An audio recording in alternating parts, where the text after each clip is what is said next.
기도하겠습니다. 광대하시고 모든 이름 위에 뛰어나신 주님의 이름을 찬양합니다. 아버지 하나님, 오늘 우리들을 주의 이름을 높이며 주의 말씀을 듣고 살아나기 위해서 이 자리에 나왔사오니 우리의 인생을 하나님 축복하시고 오늘도 말씀 따라 살아갈 수 있는 저희의 인생 모두가 되도록 인도하시고 역사하여 주시옵소서. 스가랴의 말씀을 통하여서 하나님이 기억하시는 인생이 어떤 인생인지 우리들이 오늘도 발견하기를 원합니다. 성령 하나님, 우리를 붙들어 주시고 말씀하여 주시옵소서. 감사를 드리며 우리를 구원하신 예수님의 이름으로 기도드립니다. 아멘. 오늘 말씀을 한번 펴보도록 하겠습니다.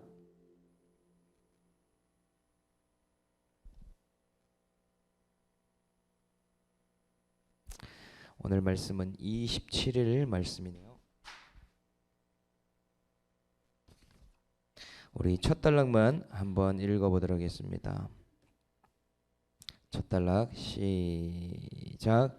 여호와의 날이 이르리라. 그날에 내 재물이 약탈되어 내 가운데서 나누이리라. 내가 이방 나라들을 모아 예루살렘과 싸우게 하리니 성읍이 함락되며 가옥이 약탈되며 부녀가 욕을 당하며 성읍 백성이 절반이나 사로잡혀 가려니와 남은 백성들은 성읍에서 끊어지지 아니하리라. 아멘. 오늘 말씀은 스가랴 14장 여호와 천하의 왕이 되시다입니다. 여러분은 온전한 구원, 온전한 회복이 무엇이라고 생각하십니까? 대출이 있었는데 그 대출을 다 갚게 되는 것, 또 건강이 좀 불편한 부분이 있었는데 아주 건강한 모습으로 회복되는 것, 그런 것들을 여러분 혹시 생각하십니까? 또 자녀의 문제가 있었는데 잘 해결되는 것, 우리는 회복을 이 정도로만 생각하고 있지는 않습니까? 하나님의 관점에서의 회복은 조금은 다르다는 것을 오늘 본문을 통해 우리는 알 수 있습니다. 이제 스가랴 마지막 장 14장까지 오게 되었는데 내일이면 스가랴도 완전히 끝나게 되죠. 그렇다면 하나님이 보시는 온전한 구원 또는 온전한 회복이 무엇인가? 오늘은 이 주제로 한번 나눠보도록 하겠습니다. 첫 번째, 온전한 구원을 위한 연단이 있다라고 말씀하십니다. 1절, 여호와의 날이 이르는데 그날에 네 재물이 약탈되어서 나누이리라. 어쩌면 지금까지 스가랴가 받았던 말씀과는 반대되는 것 같은 말씀이 또다시 나오고 있습니다. 분명히 온전한 회복이 된다고 했는데 그날에는 예루살렘을 대적할 자가 없을 것이라고 하지 않았습니까? 그런데 오늘 그날이 오면 또 약탈을 당한다니 이것이 무슨 이야기인가 싶은 이야기가 나오고 있습니다. 같은 저자가 쓴 것이 맞을까 싶은 정도로 정말 마지막에 이야기가 이상하더라. 그런데 2절을 보니 더 가관이죠. 이방 나라를 모아 예루살렘과 싸우게 하고 성읍이 함락되고 가옥이 약탈되며 부녀가 욕을 당하며 백성 절반이나 사로잡혀 갈 것이다. 아니, 포로가 되어서 돌아왔는데 그날이 되면 또다시 사로잡혀 간다. 도대체 이해할 수 없는 이야기가 나옵니다. 이제는 이스라엘이 두로처럼 난공불락의 성이 되게 하셔도 모자랄 판인데 강국이 되게 하셔서 주변 나라들을 두렵게 하셔도 모자른데 이게 잘못된 예언의 말씀이 아닌가, 이 생각이 들지 않습니까? 그런데 온전한 회복의 날은 우리가 생각하는 기복적인 회복을 말하는 것이 아니더라. 이스라엘이 하나님보다 크게 생각한 재물이 사라지는 것이 하나님 편에서는 온전한 구원이 되는 것이죠. 하나님께서 과거에 의지했던 이방 나라들로 하여금 싸우게 하셔서 그들을 의지하지 않고 하나님만 온전히 의지하는 것이 온전한 구원이라는 사실입니다. 이것이 어제 말씀과도 연결되는 표현이더라는 것이죠. 하나님은 금을 연단하고 은을 단련하듯이 이스라엘 안에 있는 모든 불신과 모든 우상과 불순물을 제거하는 그때가 바로 온전한 회복이 되는 때다라고 말씀하시더라는 것이죠. 그러니 마지막에 뭐라고 합니까? 남은 백성은 성읍에서 끊어지지 아니하리라. 이러한 모든 과정은 이전처럼 하나님이 이스라엘을 버리거나 떠나는 것이 아니고 모든 것을 남겨두시기 위한 과정이더라. 이 성경에서 심판 후에 남은 것이 무엇을 의미합니까? 하나님의 구원, 남은 구원의 씨를 말하는 것이죠. 심판의 날은 곧 구원의 날이라고 말할 수가 있더라. 오늘 저와 여러분들에게 속죄의 샘을 열어두시면서 환경으로는 어떻게 역사하고 계신지 아십니까? 내가 의지했던 세상을 내려놓도록 하나님은 환경을 통해 역사하고 계시더라. 물질을 의지하는 자는 물질을 내려놓도록 환경을 세팅해 가십니다. 과거에는 그것이 되었는데 이제는 그렇게 하려고 해도 안 되는 환경으로 우리를 이끌어 가시더라. 그것이 온전한 회복을 이루는 축복이더라는 것입니다. 또 과거에는 친구 따라 강남 가고 사람을 계속해서 의지했던 인생인데 그것을 내려놓도록 하나님은 몰아가시더라는 것이죠. 그것이 구원에 한 가지도 도움이 안 되면 그 관계에서도 싸우는 일이 오게 되고 그 관계가 끊어지도록 세팅해 가시더라. 그런 일이 올 때도 우리는 어떻게 해석합니까? 내가 그 사람에게 얼마나 잘해줬는데 어떻게 저 사람이 저럴 수가 있는가? 내가 이 관계를 유지하려고 얼마나 많은 시간과 물질을 희생했는데 저 사람이 저렇게 하면 안 되지. 혹시 이렇게 해석하고 있습니까? 아니죠. 사람은 정말 도구일 뿐이구나. 바벨론을 통해서도 치시고 또 내가 온전히 예수를 믿고 가고 있지만 정말 사람 하나 의지하는 것 이것마저도 내려놓으라고 말씀하시는구나. 하나님이 나의 신앙의 중심을 변화시켜 주시고 계시구나. 이것을 깨달아야 된다는 것이죠. 세상 친구들, 동창 동호회 친구들, 부녀의 모임, 갖가지 모임이 내 인생의 중심이었는데 이제는 그것이 아니라고 말씀하시는구나. 말씀 중심으로 돌이키고 공동체 중심으로 바꾸도록 나를 남은 백성이 되게 하시려고 이러한 일들을 행하고 계시구나. 이것을 깨달아 가야 되더라. 오늘 그래서 두 번째는 구원을 위해 피할 곳을 주신다라고 말씀하십니다. 3절에 보니 그때에 이방 나라들을 치시되 전쟁 날에 싸우는 것 같이 하신다. 그리고는 4절에는 예루살렘 앞 동쪽 감람산에 서신다는 이야기가 나오고 있습니다. 이 말씀을 어떻게 보통 해석하는가? 지금도 이스라엘 사람들은 이것을 문자적으로 해석해서 이제 이스라엘 사람들이 죽게 될 때에 묘지를 감람산에다가 묻는 것을 우리는 알 수 있습니다. 예수님이 그날에 감람산에 서시니까 자신들은 그 무덤에 있다가 주님을 뵈야겠구나. 그러니 지금 감람산에는 묘자리를 쓸 수 없을 정도로 많은 묘지들이 빽빽하게 놓여져 있습니다.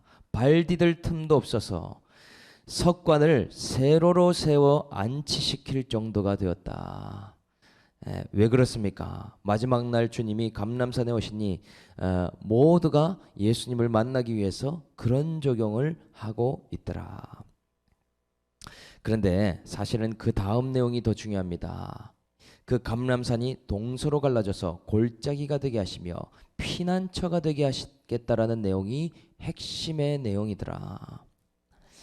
그래서 그 뒤에 보면 우시아 왕이 도망할 때에 지진을 피하여 도망한 것 같이 이 골짜기가 피난처가 되게 하시겠다라는 이야기가 나옵니다. 그리고 이 감람산에 피했던 또 다른 왕이 있었죠. 구약에 다윗 왕이 아들 압살롬 왕을 피해서 도망칠 때에 이 감람산으로 도망쳤다. 그때에 얼마나 비참한 시간이었습니까? 목숨 하나 건지하려고 왕이 맨발로 도망쳤던 것 같이 이 감람산의 골짜기가 그런 역할을 하도록 하시겠다. 그래서 신약에 와서도 예수님이 이 감람산에 오게 되셨죠. 마지막까지 제자들과 이 산에서 기도를 하시다가 잡혀가시는 일이 오게 되지 않습니까? 이 감람산이 갈라진다는 것이 도대체 무슨 의미를 말하는가? 성경에서 산은 하나님을 나타내는 것이라고 이야기를 했습니다. 예수님의 육체가 반으로 갈라져서 모든 구원의 백성들의 피난처가 되고 요새가 되게 하시겠다. 거룩한 자들이 주와 함께하는 날이 올 것을 미리 예언하고 있는 것이더라. 이것이 예수님께서 싸워 이기시고 마련해 주신 골짜기가 되더라. 오늘 우리에게도 우시야 왕 때의 지진과 같은 일이 오고 있죠. 또 다윗의 왕처럼 비참해 보이지만 죽게 피해야만 하는 일들이 지금 오고 있지 않습니까? 그러한 일들이 왜 오는지 아십니까? 이러한 연단을 통과하면서 죽게 피하라고, 주와 이제는 함께하라고 이러한 일들이 오고 있더라는 것이죠. 우리는 더 이상 세상으로 피할 수 없는 자들임을 우리는 깨달아야 됩니다. 거기에는 참 안식도 참 승리도 없더라는 것이죠. 언제까지 세상의 일들에 우리가 피하고 도망칠 수 있겠는가? 그래서 어제부터도 우리가 수요 예배의 공동체 기도 제목으로 함께 나누며 기도하는 시간을 갖게 되었죠. 이 일 또한 어떤 일인가? 우리 각자의 기도 제목이 또 주님과 함께함으로 구원의 사건이 되고 죽게 피하는 일이 되도록 하기 위해서 이 기도 제목을 나누더라라는 사실입니다. 단순히 그 일만 해결되고 기복적으로 잘 되기를 기도하기 위함이 아니라는 것이죠. 감람산의 골짜기에 우리 모든 지진의 사건들과 또한 이런 비참해 보이는 도망가는 사건들이 죽게 나오는 축복의 사건으로 변화되기를 간절히 기도하는 일이 되더라. 오늘 우리의 모든 사건은 죽게 피하며 주와 함께하는 일이라는 것을 깨달을 수 있기를 주님의 이름으로 축복드립니다.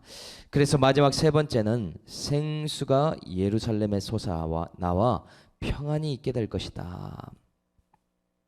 7절에는 빛이 있을 것이라고 하시고 8절에는 생수가 예루살렘에서 솟아날 것을 예언하고 있습니다.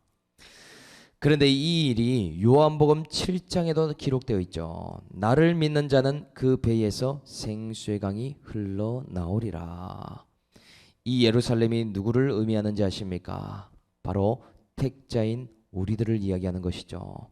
그래서 오늘 제목처럼 9절에도 여호와께서 천하의 왕이 되시리니 홀로 한 분이실 것이요 그 이름이 홀로 하나이실 것이라.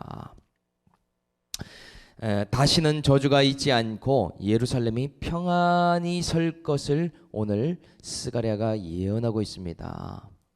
그러니 예수 믿는 자에게는 이제 저주가 없고 구원을 위한 일들만 있을 뿐이더라는 것이죠. 예수 믿는 자에게는 더 이상 저주가 통하지 않는다는 사실을 알고 있습니까? 물론 우리의 죄의 결론으로 되물림되는 죄의 문제가 있겠지만 사단 마귀가 아무리 우리를 저주해도 예수 믿는 자에게는 결코 어떠한 정죄함도 어떠한 저주도 먹히지가 않더라. 여러분 오늘 기억하십시오. 나에게 오는 모든 일은 더 이상 불행한 일은 없습니다. 어떠한 일만 남아있는 줄 아십니까?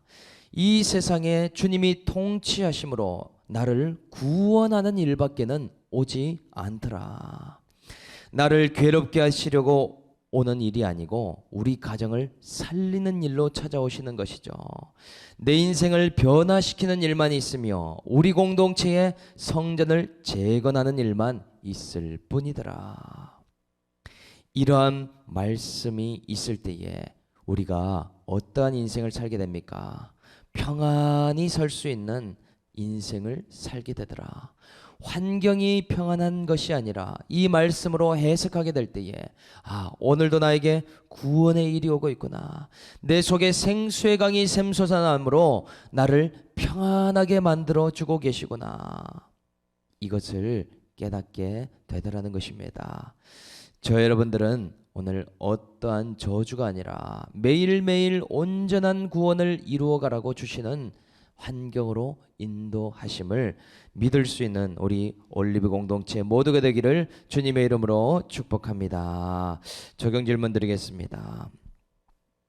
내 속의 죄와 불순물을 제거하고 구원을 이루어가도록 주신 심판의 사건은 무엇인가요? 지진과 환란 속에 나는 무엇으로 계속 피하고 있습니까? 저주 같아 보이지만 오늘 우리 가정에 찾아온 구원의 사건은 무엇인가요?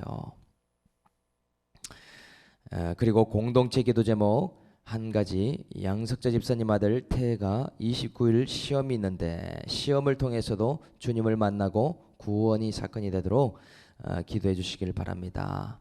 제가 함께 기도하겠습니다. 하나님 아버지, 저를 개척하게 하시면서도 재물을 의지하는 것에부터 구원하게 하시려고 장인어른을 사용하셨음을 고백합니다. 또 내 힘을 의지하지 않게 하시기 위해 건강 또한 제한시켜 주심으로 피부 질환을 허락하심이 하나님 은혜임을 이 시간 고백합니다. 오늘도 온전한 구원을 이뤄가라고 주시는 연단의 사건을 잘 해석하게 하셔서 오늘 저와 우리 올리브 공동체가 죽게로 피하는 한날이 될 수 있도록 인도하여 주시옵소서. 하나님 아버지, 예수 믿고 그 어떤 저주도 없지만 저희들의 죄의 결론으로 되물림되는 죄악의 문제들이 있음을 고백합니다. 오늘도 회개의 샘물이 올라오고 예루살렘의 샘이 솟아남으로 인하여서 저희 모두가 예루살렘에 평안히 거주하는 신비를 삶에서 나타낼 수 있도록 역사하여 주시옵소서. 하나님 아버지, 그리하여 이 땅에서 하나님이 유일한 통치자가 되시고 홀로 한 분이 되시는 천하의 왕이 되심을 고백하길 원합니다. 우리의 인생에 하나님 괴로운 사건이 아니라 모든 사건이 온전한 구원을 이루라고 찾아오시는 주님의 이름을 깨달을 수 있도록 주님 인도하여 주시옵소서. 감사를 드리며 우리를 구원하신 예수님의 이름으로 기도드립니다. 아멘.